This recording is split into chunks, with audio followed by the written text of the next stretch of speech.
I see you.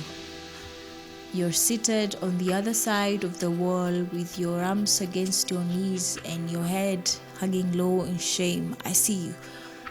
You're full of resentment and fear. You're stuck in moments of the past. You're stuck in a prison of your own making, a prison whose walls you built brick by brick, a prison whose metal bars you twisted with your bare hands, whose bolts and hinges you tightened, eventually trapping yourself in. Slow, steady fade, that's how it all started. Tiny, pleasurable steps into the wrong direction, trying to cope through the brokenness and emptiness that lingers deep within. A slow, steady fade, trying to quench your thirst for love and acceptance.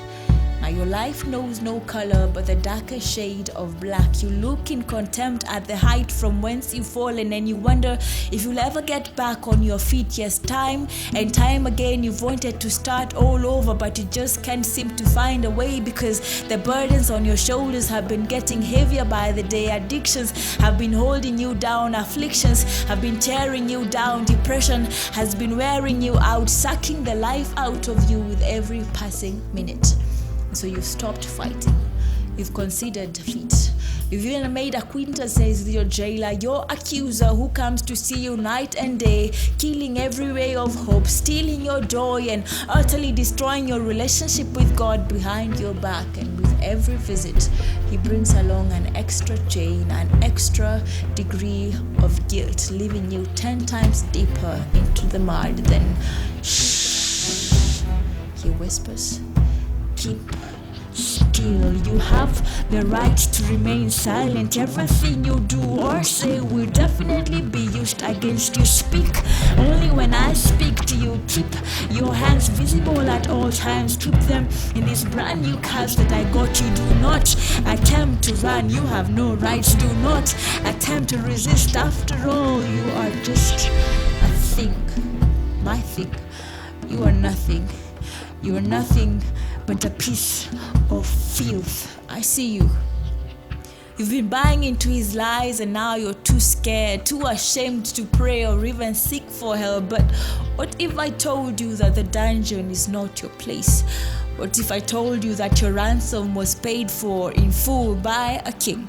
A mighty king who did not consider equality with God as something to be grasped, but humbled himself to the point of death, taking the weight of your sin upon his shoulders, nailing it to that old rugged cross, disarming all principalities and powers and rulers and triumphing over them all. I see you.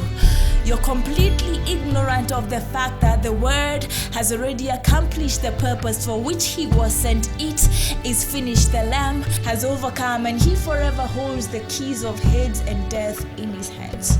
Now behold, the prison doors are wide open. The stone has been rolled away. The dead are coming back to life. The grave cannot hold you back any longer. Fear cannot paralyze you any longer. The curse of sin cannot rule over you any longer. The yokes of addictions cannot bind you any longer. Your accuser, that old serpent, has been held down. He is eternally defeated. Jesus has broken down those gates of bronze. He has shattered those metal bars like matchsticks. He has melted those iron chains and cast into wax. His light shines in the dark places, and darkness cannot overcome it. His love satisfies the deepest longing of your soul.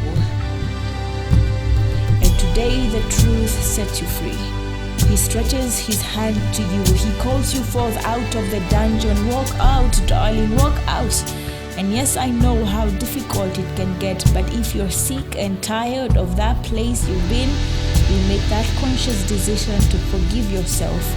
You make that conscious decision to follow his voice as he leads you out, not forgetting that it's not by your might, not by your power, but by the Spirit of God. And where he is, there is freedom. I see you standing on the other side of the wall with your arms stretched out wide, raising a sound of praise to your rescuer.